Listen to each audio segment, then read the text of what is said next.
Hello Nitro fans, Racing 393.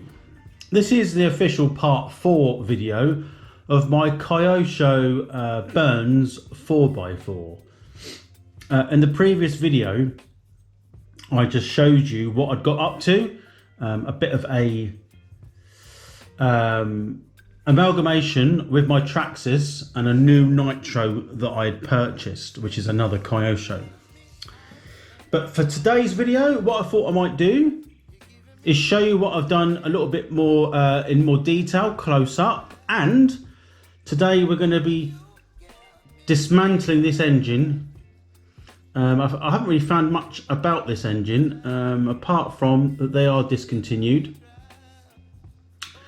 And they're basically what is a Force engine. So they're like a rebranded Force engine as what I've read.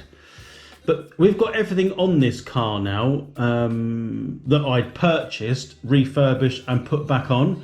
So the body shell, as you can see, is fitted.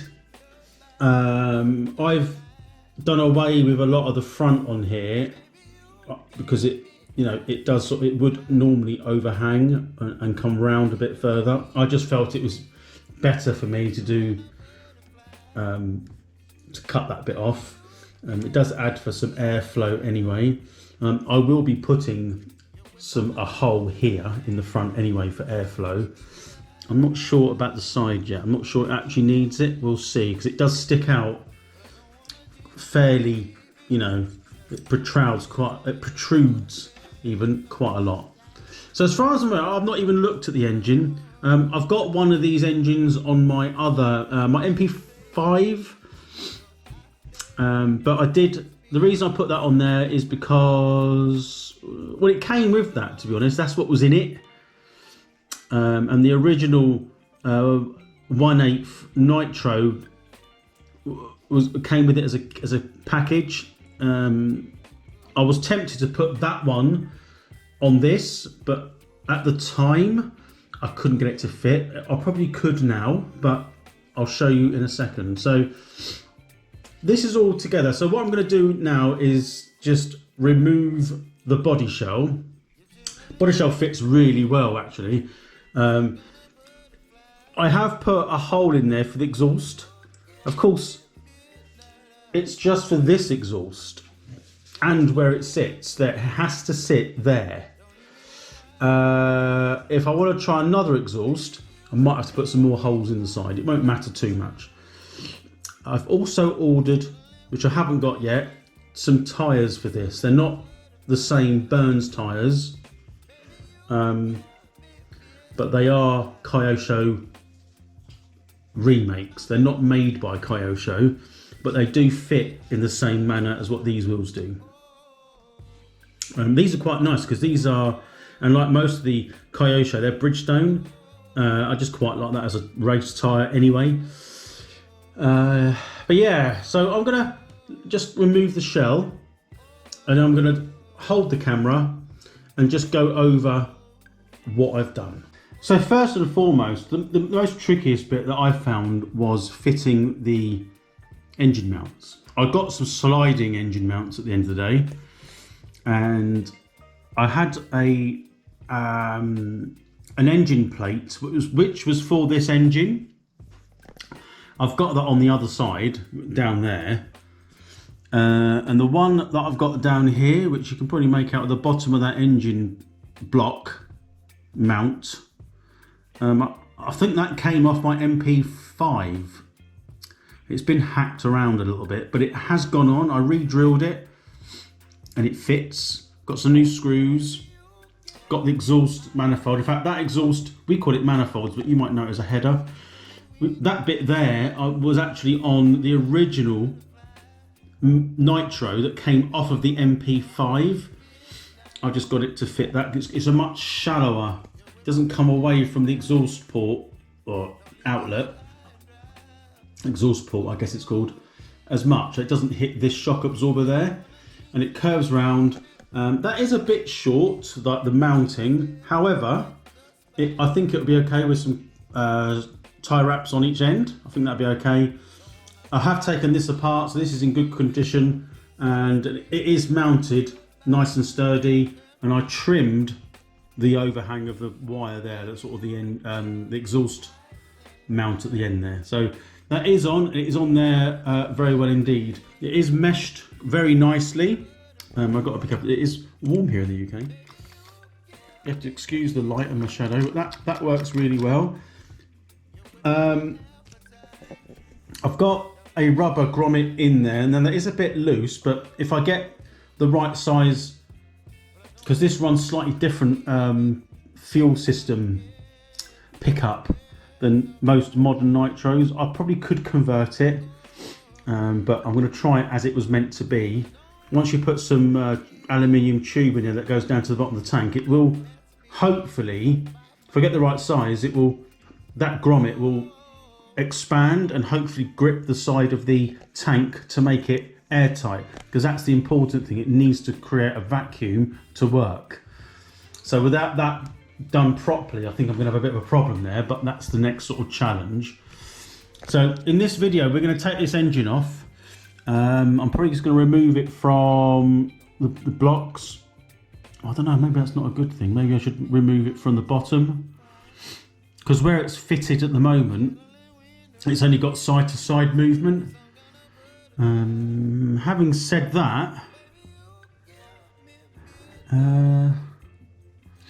it all needs to come apart anyway, doesn't it? Because I want to take everything off.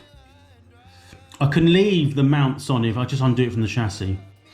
I could leave the mounts on the engine. It's not dirty, but I do want to check the inside and strip the carb. What else? Anything else?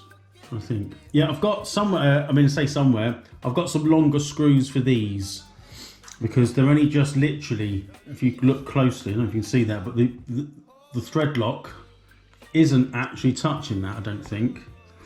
So I've got to get some longer ones. I have got them. I think I've got them down here actually. So that will be done as well to get that finished. I did buy. Now this is for the. I think I've got these as well. I bought them twice for some reason. The MP777. I'm not sure which specifics model that is. I don't know, but I don't think these mounts are long enough. They'd probably fit a plain chassis where you could fit them and then mount them. I think they would be okay, I think. But this might be suitable for the other Kyosho I've got, the DX. Because that engine is a Kyosho engine, which is just literally got 4 points of contact and it's screwed down to the chassis. It doesn't move, so there's no adjustment. So if I wanted to put a different engine on the other one, I'll have to perhaps use something like this. I don't know yet. I've also bought this. This was actually for the my Traxxas Nitro, but instead I'll use that on this when it comes to that. So I think what I'll do now is I'm going to remove that motor and I'll be back with it on the bench. I'm hoping to get it dismantled, cleaned. I'll show you if anything. I hope there's nothing wrong with it inside. It has got compression, and reinstalled and back on the chassis in this video. So that was fairly straightforward. That's the motor out. It is quite tidy. It's got a roto start on it, which I'll use. But it is all seems to be there. I mean, you can see what I'm trying to sort of look at here is the clutch bell. So there's a bit of play there. I think that would be, that's fine. It doesn't bind. It probably just needs a bit of a clean. There's no play. I can sense, the flywheel, how much is there on the, between that and the bottom of the block. Clearly the roto start is held on by a few screws.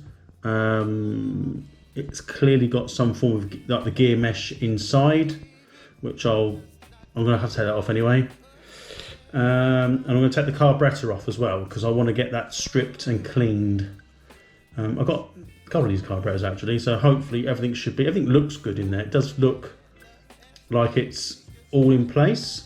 So I think the first things first, let's get that roto start off. I think that's one of the main things. I can take the plug out. I don't even know if that plug works. It'd be interesting. And then it's things like the pulling the flywheel off. I've got a flywheel puller, and I want to clean this up. It does look in reasonably good condition, but I will give it a good thorough clean, making sure there's nothing broken. It looks all good at the moment. It has got, it does have a bit of a,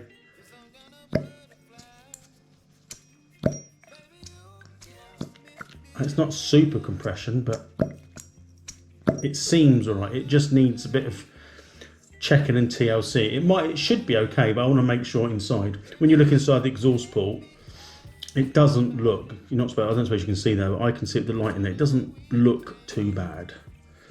So let's get the plug out. Just took the glow plug out. I think that's been there since forever. I've got a funny feeling that, I don't know, the head might be stripped, the cooling head. I have got another one. It just came out weird, but does it work? I can't hold it and show you, it's a bit fiddly, but yes, it does. So somehow that does work. I don't even know what one it is. I can't even see. It looks, oh, it's an N. It's an N3. I used to know what that was. Can't remember now. I can look it up. But yeah, I've got to try and get the cooling head off.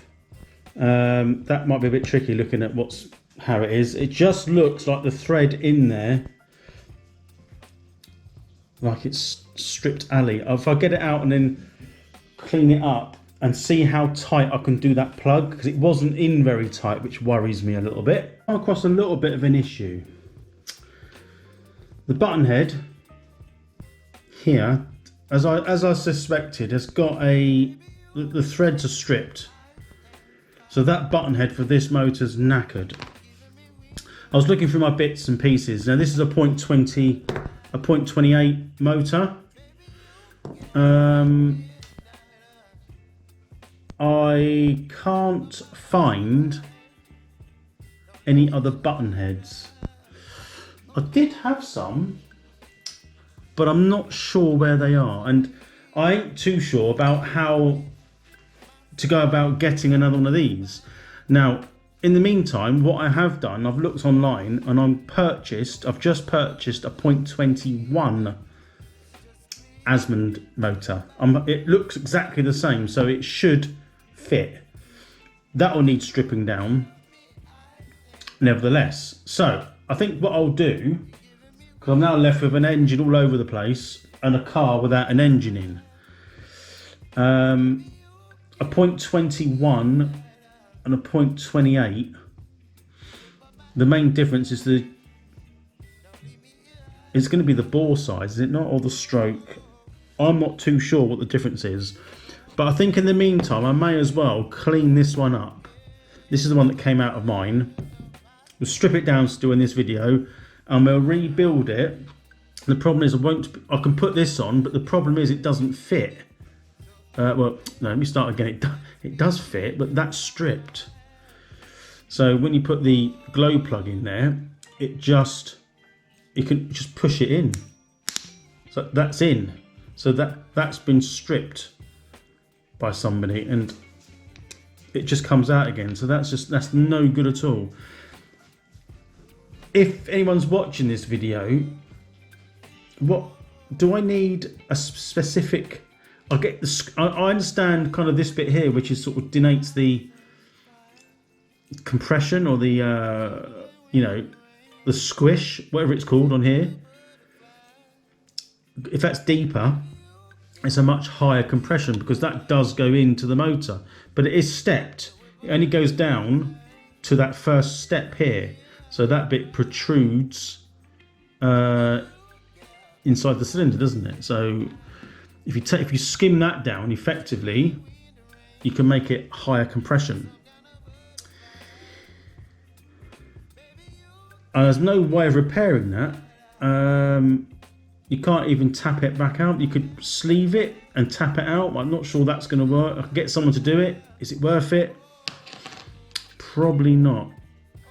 I mean, you could put a sleeve in there, someone that knows what they're doing, and drill it out like a press fit. You have to drill that out, obviously. Press fit a the same size hole almost, and then drill it out and then tap it to take a plug. I mean, it's possible, but again, where do you start? I mean, it's just so much money, isn't it? But that could be the only option to get these engines running. Anyway, that's a shame. It's a bit of a pain as well. So I think what I will do is I'm just going to continue what I was doing, make sure the rest of this is okay, and then we'll figure this out another time. As it happens, this is a 0.28. I think it's a 0.28. It could be right. It hasn't got any stickers on it. There's absolutely nothing on that, and you can see the top of the cylinder is flush with the cooling fins on that one, where this one sits below it. Now, is that because that's going to alter the compression, isn't it? So I've got a 0.21 coming. Again, that's going to have to be stripped and cleaned and checked. So I think what I'll do initially is do the same with this one, because it probably is very, very similar. Yeah, anyway, that's the first problem I've sort of faced with. I will carry on. Right, so just because we're going to get this engine apart, always things, when you're working with old engines, all sorts of things break or are tight or don't fit. I've took the end bell off, clutch bell. It came off, but the screw that was holding it on, it wasn't particularly tight. It's just the tool I used wasn't the size that fitted that, so it didn't round off. I think the tool I used in the end was something like that. It's just a simple Allen wrench, which I just got these with my American screw set, which I used for the Kyosho. So it's obviously a different size, but what you think might fit doesn't.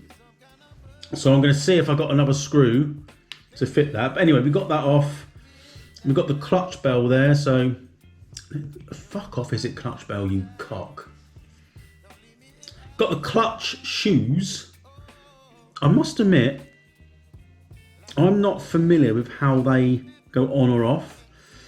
I can see the springs in there. I will have to have a little fiddle around with that to see how I can get those off.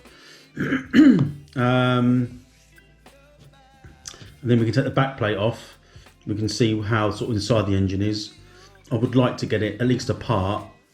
The problem is, obviously, as you know, it's the head button which is knackered. But like I've said, I've ordered a 0.21 version of this engine only because at least I know it will fit the chassis.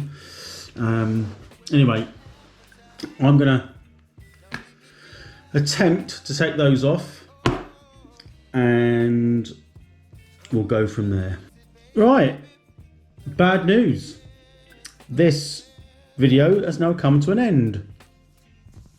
There's no point me buying anything for it. I have, like I said, I've got another engine, and the main reason is, look at that rod. Look at that. Absolutely trashed. It's rattled the end, it's bent the rod, I think, at the end. No good.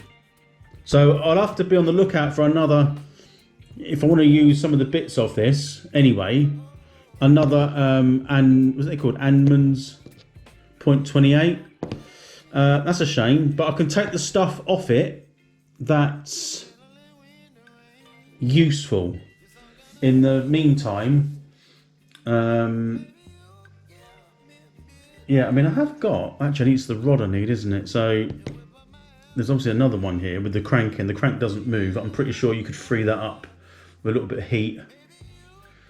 I mean, I did wonder when I took the top off. There was the piston. I'm going to take it apart anyway because there's no point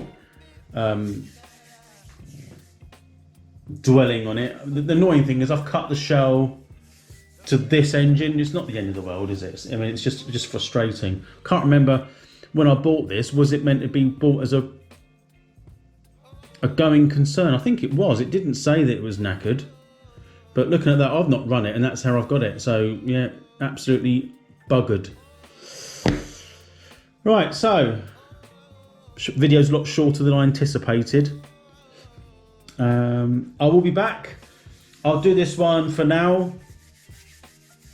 I'll clear up, clean up, put the things in a bag, and then I'll be back when I can show you what motor I can put in. But that's the part and parcel of messing around with old engines and RCs. Onwards and upwards. I will catch you very soon. Bye bye for now.